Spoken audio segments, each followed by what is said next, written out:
जय जगन्नाथ पिलामाने तुम मानकु संस्कृत शिक्षायतनर ए प्रकोष्ठ मध्यकु स्वागत। पिलामाने आमे गत पीरियड रे संस्कृत कलिका अष्टम श्रेणी तृतीय भाषार भेदभाव न कर्तव्य एई विषयर कियद अंश आमे पढ़िथिले। आजी आमे तार परवर्ती अंश को जिबा।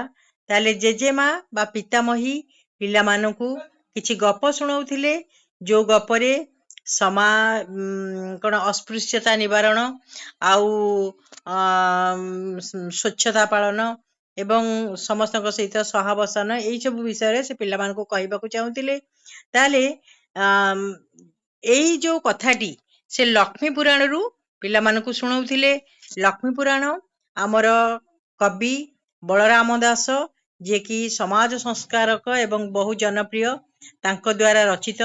से पुरी जिलार गोप अंतर्गत एरबंग ग्राम रे जन्म ग्रहण करिथिले एवं तांकर समसामयिक कवि मानक भितरे जगन्नाथ दास, जशवंत दास, अच्युतानंद दास, अनंत दास प्रभृति अटंती। तेणु आमे पढ़िथिले जे लक्ष्मी गुरुवार दिन समस्त घर बुलंती। से दिन जाई श्रियार घरे पहुंचीथिले एवं सेठी किछि समय रहिथिले ताकू बर मध्य प्रदान करिथिले। तापरे आमे देखिबा कोन अछि। ताले चलो एतत तथ्यम जोगबलेन श्री बलभद्र जानाति हैला। एई सब कथा जे लक्ष्मी जाई श्रियार घरे पहुंचीचंती एवं ताकू बर प्रदान करिसेंती एकथा सबु जोग बल रे श्री जगन्नाथ श्री बलभद्र जानी परिले। तेणु समार्जिका या गृहम समार्जिका कहले कौन पिला माने बुझिलो ताले जे झाड़ूदार झाड़ूदार तार स्त्रीलिंग रे प्रयोग कराइछि समाजिका समार्जिका समार्जिक कहले झाड़ूदार किंतु समार्जिका कहले तांकर स्त्री। ताले श्रिया जने स्त्री लोक होइतिबा हेतु तापई समार्जिका लागिछि। झाड़ूदार तांकर घर को गृहम गत्वा गत्वा प्रकृति प्रत्यय गम युक्त त्वा लक्ष्मी ही अस्पृश्या अपवित्रा भवती। तेणु बलभद्र कौन कहले जे समार्जिकार घर को जाई बा चंडालुनी जहाँ आम कहे बा गृह सफा करुथिबा झाड़ूदार घर को जाइकी लक्ष्मी कौन है गले अस्पृश्य है गले एवं अपवित्र है गले। अतः सह कुपित अतः कहले एणु करी सह माने बलभद्र कुपित पिला माने प्रकृति प्रताप कूपयुक्त त सन माने होई। ताले रागी जाई श्रीमंदिरे लक्ष्म्या प्रवेशम बारयति। श्रीमंदिर भितर को लक्ष्मीकर प्रवेश करने को कौन कले बारण कले। अस्पृश्य गृहम गत्वा लक्ष्मी ही मंदिरस्य परिवेशम ताले अस्पृश्य गृहम गत्वा अछुआ जातिर घर को जाई गत्वा गम युक्तत्वा लक्ष्मी ही मंदिरस्य परिवेशम गौरवम च नाशयति। तेणु से कौन कहले लक्ष्मी अपवित्र होई मंदिरर परिवेश एवं गौरव को कौन करचंती नष्ट करूचंती इति श्री जगन्नाथम कथयति। एही कथा बलभद्र श्री जगन्नाथ को कहिले। श्री जगन्नाथ अग्रजस्य श्री बलभद्रस्य आज्ञाया लक्ष्मी श्रीमंदिरात बही करती। तेणु श्री जगन्नाथ अग्रज श्री जगन्नाथंकर आज्ञा द्वारा लक्ष्मी श्रीमंदिरात बही करती। लक्ष्मी को श्रीमंदिर रु कौन कले बाहर करथिले। वस्तुतः पत्न्या त्याग अनुचित। तेणु प्रकृत रे वस्तुतः पत्न्या त्याग स्त्री को त्याग करबा अनुचित। समार्जिका गृहम गमनेन कोपी अस्पृश्यम न भवति। ताले एक कथा मध्य जगन्नाथ जानिथिले जे जने झाड़ूदार गृहम गतेन घर को जिबा द्वारा कोपी कह युक्त अपि कोपी अस्पृश्यम न भवति छुआ ହେଇଯାଏ ନାହିଁ, ଅସ୍ପୃଶ୍ୟ ହୋଇଯାଏ ନାହିଁ।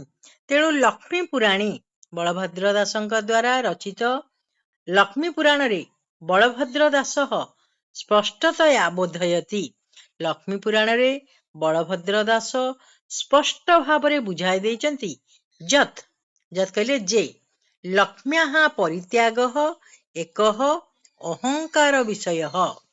ତେଣୁ ଲକ୍ଷ୍ମୀଙ୍କୁ ପରିତ୍ୟାଗ କରିଦବା ବା ଲକ୍ଷ୍ମୀଙ୍କୁ ଘରୁ ବାହାର କରିଦବା ଏହା ଏକ କଣ ଅହଙ୍କାରର ବିଷୟ ଅଟେ। ବଳଭଦ୍ରଙ୍କର ଏହା ଗୋଟେ ଅହଙ୍କାର ଯେ ଅସ୍ପୃଶ୍ୟ ଜାତିର ଘରକୁ ଗଲେ ଲକ୍ଷ୍ମୀ ଛୁଆଁ ହେଇଗଲେ ବା ଅସ୍ପୃଶ୍ୟ ହେଇଗଲେ, ଏହା ତାଙ୍କର ଅହଙ୍କାର ଥିଲା। ତେଣୁ ଶ୍ରୀ ଜଗନ୍ନାଥଙ୍କୁ କହି ତାଙ୍କୁ ବାହାର କରିଦେଲେ। କିନ୍ତୁ ପରବର୍ତ୍ତୀ ସମୟରେ କଣ ହେଲା ଦେଖ, ଲକ୍ଷ୍ମୀ ସ୍ୱରୂପିଣୀ ପତ୍ନୀ କଦାପି ନ ପରିତ୍ୟାଗ ଯୋଗ୍ୟା। ତେଣୁ ଲକ୍ଷ୍ମୀ ସ୍ୱରୂପ ଲକ୍ଷ୍ମୀ ଆମର ଧନଦାତ୍ରୀ, ତାଙ୍କ ସ୍ୱରୂପ ପତ୍ନୀକୁ ସାଧାରଣ ପତ୍ନୀକୁ ଲକ୍ଷ୍ମୀ ବୋଲି କୁହାଯାଏ। ତେଣୁ ଲକ୍ଷ୍ମୀଙ୍କୁ କଦାପି ପରିତ୍ୟାଗ ନ ଯୋଗ୍ୟା, ତାଙ୍କୁ ପରିତ୍ୟାଗ କରିବା ଅନୁଚିତ। ଅଭିମାନେନ ଲକ୍ଷ୍ମୀ ହିଁ ଯଦା, ଅଭିମାନ ଦ୍ୱାରା ଲକ୍ଷ୍ମୀ ଯଦା କହିଲେ ଯେତେବେଳେ ଶ୍ରୀମନ୍ଦିରମ୍ ପରିତ୍ୟଜ୍ୟ, ଶ୍ରୀମନ୍ଦିରକୁ ପରିତ୍ୟାଗ କରି, ପିଲାମାନେ ପରିତ୍ୟଜ୍ୟ ହେଲା ପରି ଯୁକ୍ତ ତ୍ୟଜ ଯୁକ୍ତ ଲ୍ୟପ୍। ସାଗର ତୀରେ, ଲକ୍ଷ୍ମୀଙ୍କର ବାପ ଘର କିଏ? ସେ ସାଗର, ସମୁଦ୍ର। କିନ୍ତୁ ସେ ସେଠିକି ଗଲେନି, କଣ କଲେ? ସାଗର ତୀରେ ବିଶ୍ୱକର୍ମଣଃ, ବିଶ୍ୱକର୍ମାଙ୍କ ଦ୍ୱାରା ସାହାଯ୍ୟେନ ଅର୍ଥାତ୍ ତାଙ୍କ ସାହାଯ୍ୟରେ ସ୍ୱବାସଭବନମ୍ ନିର୍ମାୟ ନିବସତି। ତେଣୁ ବିଶ୍ୱକର୍ମାଙ୍କ ଦ୍ୱାରା ତାଙ୍କ ସାହାଯ୍ୟରେ ସମୁଦ୍ର ତଟରେ ନିଜର ଗୋଟେ ବାସଭବନ ନିର୍ମାଣ କରି ସେଇଠି ରହିଲେ। ତଦାରଭ୍ୟ, ତଦା ଯୁକ୍ତ ଆରଭ୍ୟ, ସେହି ଦିନଠାରୁ ଆରମ୍ଭ କରି, ଆରଭ୍ୟ ପିଲାମାନେ ପ୍ରକୃତି ପ୍ରତ୍ୟୟ ହେବ ଆ ଯୁକ୍ତ ରଭ୍ ଯୁକ୍ତ ଲ୍ୟପ୍। ଶ୍ରୀମନ୍ଦିରମ୍ ଶ୍ରୀହୀନମ୍ ଜାତମ୍, ଶ୍ରୀମନ୍ଦିରଟି ଲକ୍ଷ୍ମୀ ଶୂନ୍ୟ ହେଇଗଲା, ଲକ୍ଷ୍ମୀ ଆଉ ସେଠି ରହିଲେ ନାହିଁ। ଶ୍ରୀ ଜଗନ୍ନାଥ ଶ୍ରୀ ବଳଭଦ୍ର ଚ, ତାହେଲେ ଜଗନ୍ନାଥ ଓ ବଳଭଦ୍ର ଲକ୍ଷ୍ମୀହୀନଉ ଅନାହାରେଣ ପୀଡ଼ିତଉ। ତେଣୁ ଏ ଦୁଇ ଜଣ ଲକ୍ଷ୍ମୀହୀନା ହୋଇ ତାଙ୍କ ପାଖରୁ ଲକ୍ଷ୍ମୀ ଛାଡ଼ିଯିବା ହେତୁରୁ ଅନାହାରରେ ପୀଡ଼ିତ ହେଲେ, ନ ଖାଇ ନ ପିଇ ପୀଡ଼ିତ ହେଲେ। ଦ୍ୱାଦଶ ବର୍ଷାଣି ଇତସ୍ତତଃ ଭ୍ରମନ୍ତଉ, ତେଣୁ 12 ବର୍ଷ ଇତସ୍ତତଃ, ଇତଃ ଯୁକ୍ତ ତତଃ ଏଣେ ତେଣେ, ଭ୍ରମନ୍ତଉ କଷ୍ଟମ୍ ସ୍ୱୀକୃତବନ୍ତଉ। ତେଣୁ 12 ବର୍ଷ ପର୍ଯ୍ୟନ୍ତ ସେ ଏଣେ ତେଣେ ବୁଲିଲେ ଏବଂ କଷ୍ଟ ମଧ୍ୟ ପାଇଲେ। ଶ୍ରୀମନ୍ଦିରେ ମହାପ୍ରସାଦସ୍ୟ ଅଭାବଃ ଅଭବତ୍, ଶ୍ରୀମନ୍ଦିରରେ ଲକ୍ଷ୍ମୀ ଛାଡ଼ିଯିବା ହେତୁରୁ କଣ ହେଲା? ମହାପ୍ରସାଦର ଅଭାବ ହେଲା, ମହାପ୍ରସାଦ ସେଠି ଆଉ ରନ୍ଧା ହେଲାନି, ମିଳିଲା ନାହିଁ। ଏକଦା ବୁଭୁକ୍ଷୟା, ଏକଦା ଅର୍ଥାତ୍ ଥରେ, ବୁଭୁକ୍ଷା ହୋଇ ଭୋକିଲା ହୋଇ, ପୀଡ଼ିତଉ ଶ୍ରୀ ଜଗନ୍ନାଥ ଶ୍ରୀ ବଳଭଦ୍ର ଚ, ତେଣୁ ଏକଦା ବୁଭୁକ୍ଷା ମାନେ ଭୋକିଲା ହୋଇ, ପୀଡ଼ିତ ହୋଇ ଶ୍ରୀ ଜଗନ୍ନାଥ ଓ ବଳଭଦ୍ର ସାଗର ତୀରେ ଲକ୍ଷ୍ମୀ ଭବନେ ଉପସ୍ଥିତଉ, ହେଲା, ସମୁଦ୍ର କୂଳରେ ଥିବା ଲକ୍ଷ୍ମ୍ୟାଳୟରେ ବା ଲକ୍ଷ୍ମୀଙ୍କ ଭବନରେ ଯାଇ ଉପସ୍ଥିତ ହେଲେ। ଭୋଜନମ୍ ଚ ପ୍ରାର୍ଥିତବନ୍ତଉ, ଏବଂ ସେଠିକି ଯାଇ ଭୋଜନ ବା ଖାଦ୍ୟ ମଧ୍ୟ ପ୍ରାର୍ଥନା କଲେ, ମାଗିଲେ। ଲକ୍ଷ୍ମ୍ୟାଃ ଦାସୀ କଥିତବତୀ, ସେଠି ଲକ୍ଷ୍ମୀଙ୍କର ଦାସ ଦାସୀ ମଧ୍ୟ ଥିଲେ।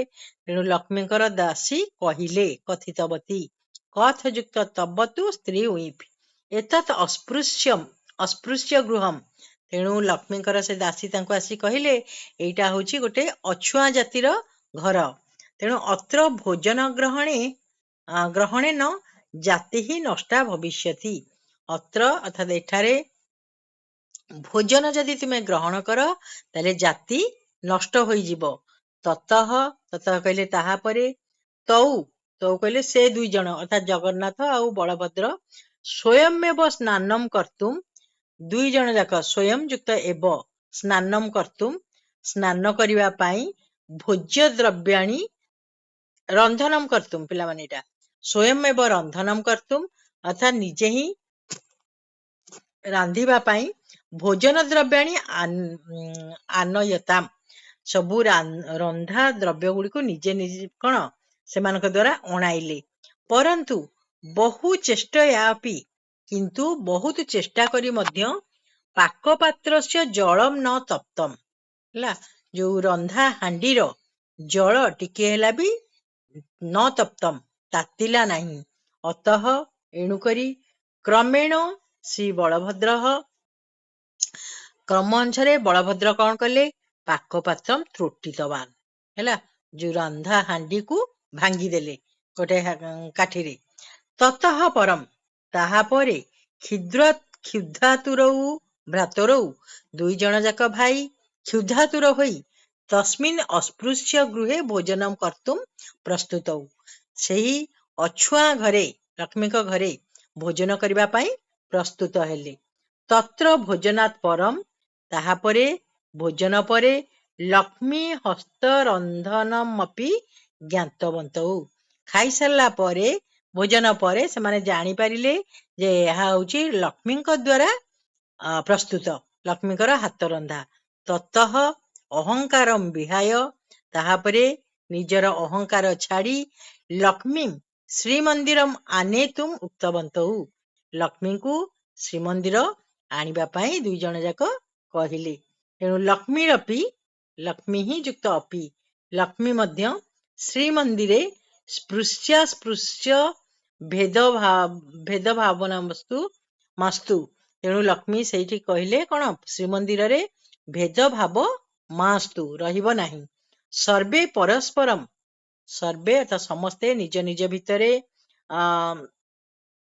ଭେଦମ୍ ବିସ୍ମୃତ୍ୟ, ଭେଦକୁ ଛାଡ଼ି ଏକତ୍ର ମହାପ୍ରସାଦମ୍ ସ୍ୱୀକୁର୍ବନ୍ତୁ, ସମସ୍ତେ ଭେଦଭାବ ଛାଡ଼ି ଏକାଠି ବସି ମହାପ୍ରସାଦକୁ କଣ ସ୍ୱୀକାର କରନ୍ତୁ ବା ଖାଆନ୍ତୁ।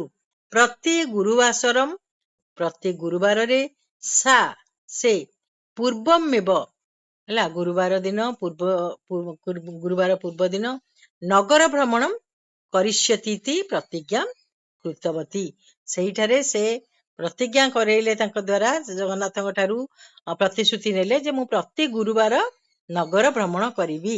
ଶ୍ରୀ ଜଗନ୍ନାଥ ଲକ୍ଷ୍ମ୍ୟାଃ ପ୍ରସ୍ତାବମ୍ ଅନୁମୋଦିତବାନ୍, ତେଣୁ ସେଇଠାରେ ଦୁଇ ଜଣ ଭାଇ ବା ଜଗନ୍ନାଥ ମଧ୍ୟ ଲକ୍ଷ୍ମୀଙ୍କର ସେଇ ପ୍ରସ୍ତାବକୁ ଗ୍ରହଣ କଲେ।